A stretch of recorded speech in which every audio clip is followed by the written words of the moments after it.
Hi guys, good morning. Alam niyo ba guys, kapag nakakita ako ng ganito, may nagtatrabaho sa kalsada, na-miss ko yung amo kong lalaki sa Saudi Arabia. Alam niyo kung bakit ko siya namimiss? Kasi kapag madaanan niya na ganito, umuwi siya sa bahay.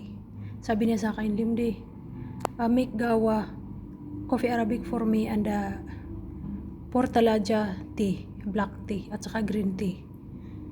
Magkaiba pa yan, may lemon tea, may ginger tea, ganun. May mint, yung kasi sabi niya kailangan daw uminom sila ng mainit na kape at saka tea kasi daw malamig.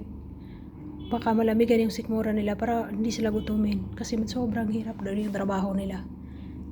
Kaya yun dinadalan talaga niya, lalo na pag Ramadan. Kahit hindi Ramadan, basta makita niya yan, madaanan niya, uuwi talaga yan sa bahay, sabihin niya sa akin na gagawa ko. At saka ang nakapakaganda doon, hindi lang naman siya yung inisip ng amo ko lalaki. Bibigyan din niya ako ng bigyan niya ako ng load, ganun. Pero sa akin walang problema, bigyan ako, hindi kasi may sweldo naman ako. At saka super bait nila sa akin, kaya hindi ko sila makakalimutan habang buhay. At saka marami akong achievement na achieve nun mula nang nagtrabaho ko sa kanila. Kaya wag natin ismulin yung nagtatrabaho sa bahay. Minsan yung amo super bait at dun ka siniswerte ka na. Kaya I miss you, Baba. I will mention you in my video.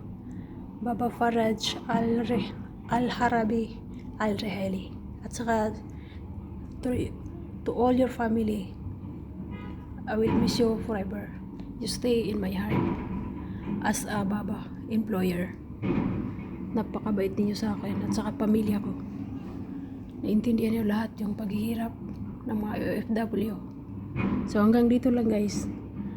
God bless at all. Inshallah makahanap din kayo ng amo tulad ng amo ko. Sobrang bait. Inshallah. Mabibless tayong lahat. Amen. Mababait yung mga Arabo, basta mabait ka lang sa kanila. Kahit saan tayo magpunta. Yun ang natin. Yun ang alas natin, yung magpakabait tayo sa kanila. Kapag mabait tayo, susuklian nila, napakabait din. Kung ganyan lang, hanggang dito na lang.